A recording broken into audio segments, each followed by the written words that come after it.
विद्यार्थी मित्रांनो नमस्कार. बायोलॉजी मराठी या चॅनलमध्ये आपणा सर्वांचे मनपूर्वक स्वागत. जर तुम्ही या चॅनलवरती नवीन असाल तर या चॅनलला सबस्क्राईब करा, बेल आयकॉन प्रेस करा आणि तुमच्या इतर मित्रांना शेअर करा. तर आज आपण क्लास 11th सायन्समधील बायोलॉजी या सब्जेक्टचा स्टडी करणार आहोत. तर बायोलॉजी या सब्जेक्टमध्ये एकूण 16 चॅप्टर्स आहेत. तर त्या 16 चॅप्टरपैकी आपला पहिला जो काही चॅप्टर्स आहे लिव्हिंग वर्ल्ड, तर याची सुरुवात आपण आजच्या तासिकेमध्ये करणार आहोत. तर या चॅप्टरमध्ये फक्त आपल्याला एकमेव जो काही पॉईंट आहे 1.1 बेसिक प्रिन्सिपल ऑफ लाईफ याचा स्टडी आपण डिटेल्समध्ये करणार आहोत. तर इंट्रोडक्शनमध्ये जर तुम्ही पाहायला गेलात तर planet earth is made up of a biotic and biotic components. The biotic components are obviously the living beings present around us. The question is, why do we call them living and how do they differs from living non-living? तर जे काही planet किंवा अर्थ आहे, कारण पृथ्वी ही कशापासून बनलेली असते? बायोटिक आणि जे काही अबायोटिक कंपोनंट असतात. आता अबायोटिक कंपोनंट म्हणजेच काय, किंवा त्याला आपण नॉन लिव्हिंग थिंग्स किंवा फिजिकल फॅक्टर्स असं म्हटलं जातं. त्याच्यामध्ये सॉईल आहे, एअर आहे, तर हे जे किंवा वॉटर्स आहे हे नॉन लिव्हिंग थिंग्समध्ये येत असतात. आणि जे काही लिव्हिंग थिंग्स असतात याच्यामध्ये बर्ड्स आहे, बॅट्स आहे, ॲनिमल्स आहे, तर किंवा जे काही प्लांट्स आहेत. म्हणजे या सगळ्या फॅक्टरनी म्हणजे अबायोटिक आणि बायोटिक फॅक्टरनी काय होत असतात की अर्थ बनलेली असते. तर आपण जनरली जर पाहायला गेलो तर एक क्वेश्चन आपल्या मनामध्ये येतो की लिव्हिंग थिंग्स आणि नॉन लिव्हिंग थिंग्स म्हणजे काय आणि याच्यामध्ये काय फरक आहे. हा प्रश्न साहजिकच आपल्या मनामध्ये येत असतो. तर याचं उत्तर तुम्हाला जे काही आपण प्रिन्सिपल पाहणार आहोत तर त्यामधून तुम्हाला मिळणार आहे. तर आपला जो काही पॉईंट आहे बेसिक प्रिन्सिपल ऑफ लाईफ, तर त्यापैकी पहिला जो काही प्रिन्सिपल आहे, the living being once produce oblique born has to survive. For survival, it needs energy and many chemical molecule. For energy, it has to perform metabolisms. तर एकदा का एखादा जीव बॉर्न किंवा प्रोड्यूस झाला असेल तर तो काय होत असतो की सर्वाईव्ह होत असतो. आणि सर्वाईव्ह होण्यासाठी किंवा त्याला जिवंत राहण्यासाठी त्याला एनर्जीची आवश्यकता लागते. आणि ही जी काही एनर्जी असते आपल्याला ही डिफरंट टाईपच्या केमिकल मॉलिक्यूलपासून मिळत असते. जसं की प्रोटीन आहे, कार्बोहायड्रेट आहे, लिपिड आहे, अशा डिफरंट मॉलिक्यूलपासून आपल्याला मिळत असते. मग हे जे काही मॉलिक्यूल्स असतात तर यामध्ये काय होत असतात की डिफरंट रिॲक्शन होत असतात. For energy it has to perform metabolism. म्हणजे एनर्जीसाठी काय होत असतात की मेटाबॉलिझम ही क्रिया होणं अतिशय महत्त्वाचं आहे.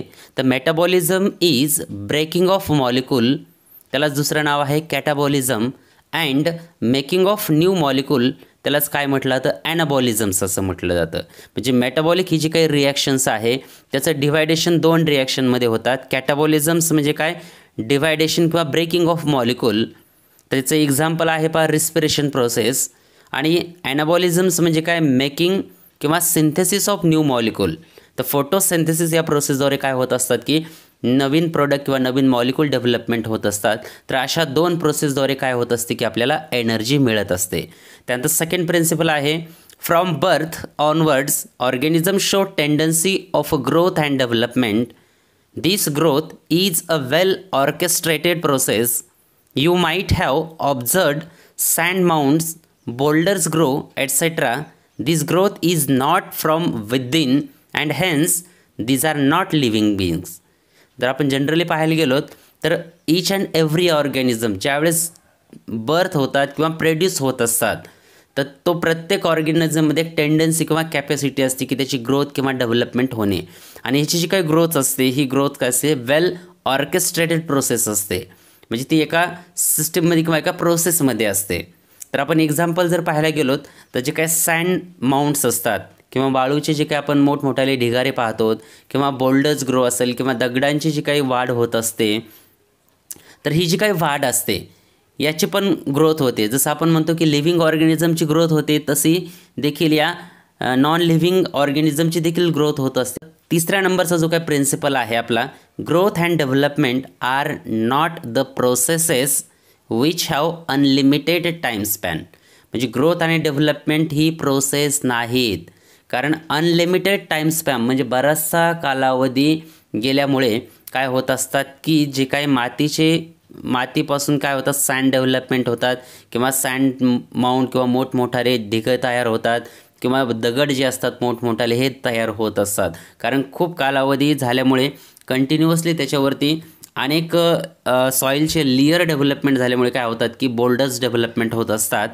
At certain point of time the molecules organ system begins to lose their effective working and become the old. This is ageing process of the body. आपण पाहतो की जे काही ऑर्गन्स असतात किंवा बॉडीमधील जे काही डिफरंट ऑर्गन्स असतात ते काय होतात की सर्टन एजपर्यंतच काय होतात की वर्किंग प्रॉपरली करत असतात.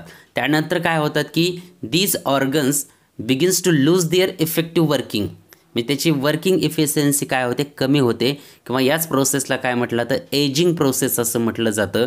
आणि आपला चौथा जो काही प्रिन्सिपल आहे, life has to continue hence the organism tries to produce a young one like itself.